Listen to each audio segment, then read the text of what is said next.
Peserta melakukan pengisian DRH melalui aplikasi SSC ASN langsung ya. Jadi ini yang sudah dialami oleh teman-teman P3K. Halo, salam satu data. Malam ini Mimin kembali akan bahas terkait CASN tahun 2023. Nah, kali ini Mimin akan memberikan informasi yang disampaikan dari teman-teman BKN ya, dengan headline Seleksi CASN 2023 memasuki tahapan penyelesaian DRH dan pengusulan NIP. Nah, ini memang saat ini memang sedang proses untuk pengusulan NIP ya. Nah, ini disampaikan langsung dari teman-teman BKN. Perkembangan pelaksanaan seleksi CASN tahun 2023 kini tengah memasuki tahapan pengisian daftar riwayat hidup dan selanjutnya diikuti dengan pengusulan nomor induk kepegawaian atau NIP. Menurut Pak PLT Kepala Biro Humas ya, ini BKN Pak Nanang Subandi menyebutkan terhitung hingga hari ini proses penyelesaian pengisian daerah untuk formasi pegawai pemerintah dengan perjanjian kerja atau P3K ya. Jadi ini yang dibahas itu adalah untuk teman-teman P3K ya, karena memang P3K yang duluan kemarin rata-rata penyelesaiannya sudah mencapai 98%. Jadi memang P3K itu ada informasi terkait update-nya yaitu sebesar 98% dengan keterangan seperti ini ya. Update penyelesaian DRH seleksi formasi ini data ini per 23 Januari 2024 per tadi pagi ya. Nah, untuk P3K guru totalnya adalah 98,68% ya. Dengan total lulus 237.700, kemudian yang sudah mengisi DRH 227.650 orang. Kemudian bagi teman-teman P3K Nakes yaitu 98,40%. Yang lulus adalah 126.231 orang dan yang sudah mengisi DRH 124.219 orang. Kemudian bagi teman-teman P3K tenaga teknis yang lulus adalah sebanyak 55.982 ya, dengan total 98,19% yang sudah mengisi DRH. Yang sudah mengisi DRH saat ini adalah 54.967 orang. Nah, data ini disampaikan per tadi ya 23 Januari 2024. Nah, kalau teman-teman lihat di sini memang untuk teman-teman P3K guru itu yang paling banyak ya dengan capaian 98,68%.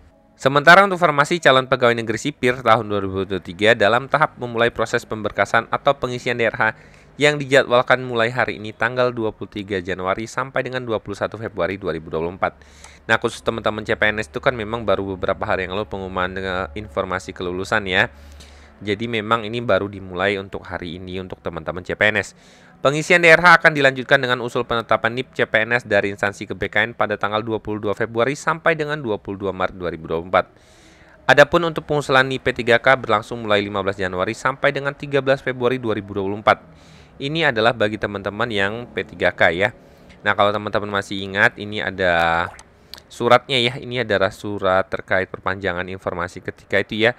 Pengisian DRH NIP P3K itu sampai dengan 14 Januari 2024. Pengusulan NIP dimulai dari 15 Januari sampai dengan 13 Februari 2024. Ini bagi teman-teman yang NIP P3K ya. Kemudian setelah teman-teman melakukan pengusulan atau penyelesaian DRH, ini Mimin ambil dari teman-teman BKN ya, dari Kanrek 10. BKN membuat infografis terkait penetapan pertek NIP P3K dan NIP CPNS ya. Nah, prosedurnya yang sebenarnya teman-teman alami ketika sedang melakukan pengisian DRH atau menunggu NIP teman-teman itu keluar, itu prosedurnya kurang lebih seperti ini ya. Ini dimulai dari sini. Peserta melakukan pengisian DRH melalui aplikasi SSC ASN langsung ya. Jadi ini yang sudah dialami oleh teman-teman P3K kemarin. Nah, kemudian instansi mengusulkan NIP P3K atau NIP CPNS ke BKN. Ini langsung menggunakan aplikasi CASN miliknya teman-teman BKN ya. Yang mengusulkan adalah teman-teman instansi. Melakukan kelengkapan dokumen seperti SPRP ya, surat pernyataan rencana penempatan, SK, RMPK, dan lain-lain.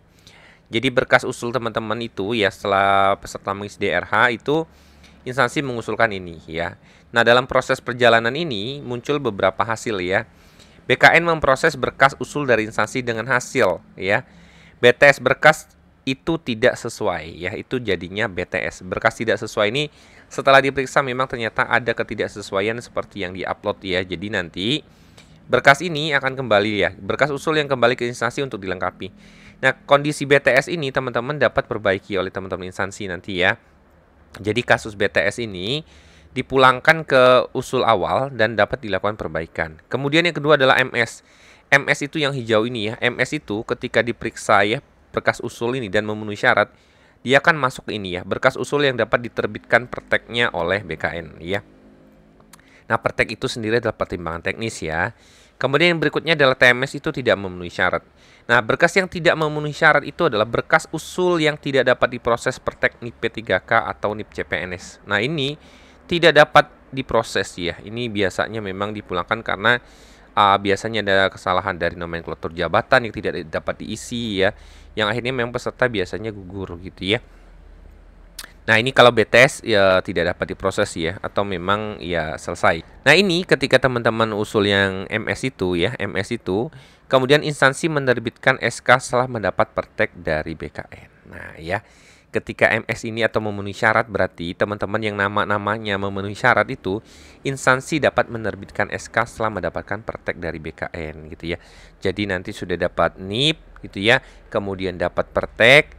Nah, ini nanti teman-teman itu baru dikeluarkan SK oleh instansi masing-masing gitu ya, instansi pembina teman-teman, apakah itu di kota, provinsi, instansi pusat gitu ya. Jadi, ini adalah alur untuk penetapan pertimbangan teknis NIP P3K dan NIP CPNS ya, di mana memang teman-teman itu mengenal istilah ini biasanya bagi teman-teman instansi ya, ada BTS, MS, dan TMS. Ini adalah prosedur teman-teman dalam penetapan NIP P3K maupun NIP CPNS ya, ini sama alurnya dan semua ini dilakukan langsung dari teman-teman instansi ke BKN melalui aplikasi SIA-ASN. Nah, berikut ini adalah update dari teman-teman BKN ya. Jika teman-teman ada pertanyaan, silakan komen di kolom komentar. Semoga informasi dari Mimin bermanfaat. Salam satu data.